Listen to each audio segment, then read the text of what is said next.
देखिया बट मेहारा देखिया बट मेहारा देखिया बट ये कारा हो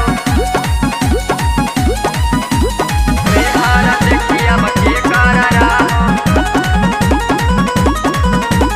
ए पियाऊ काहे तू कैला बिया हो मेहारा देखिया बके करारा हो मेहारा देखिया बट ये कारा हो ए पियाऊ काहे तू कैला बिया हो मेहारा देखिया बके करारा हो ये कारा खेला शुरू तू करबा काबजी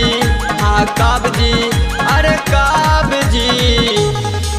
आइले बहनी जब से खेला तारा पाबाजी मजा मारी से जेवाला कौन आबजी रातों दिन खेला तारा तू पाबाजी मजा मारी से जेवाला कौन आबजी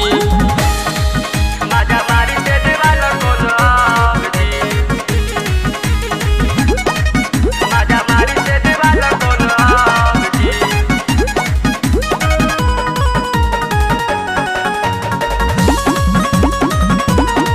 ए राजा छा नाता परान फोन पे कहिला बात जवान याद यह बात नहीं खेका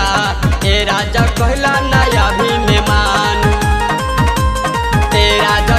छा नाता परान फोन पे कहिला बात जवान याद यह बात नहीं खेका ए राजा कहला नया भी मेहमान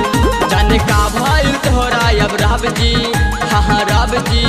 अरे राब जी आइले बहनी जब से खेला तारा पाबाजी मजा मारी से जेवाला कौन आबजी रातों दिन खेला तारा तू पाबाजी मजा मारी से जेवाला कौन आबजी मजा मारी से देवाला कोन आबजी मजा मारी से देवाला कोन आबजी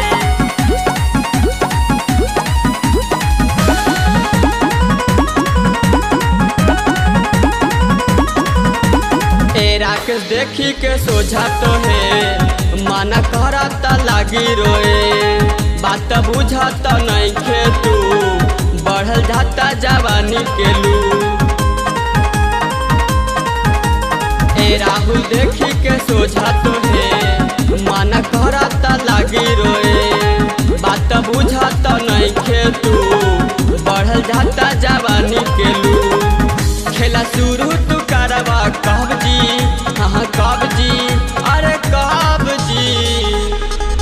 आइले बहनी जब से खेला तारा पाबाजी मजा मारी से जेवाला कौन आबजी रातों दिन खेला तारा तू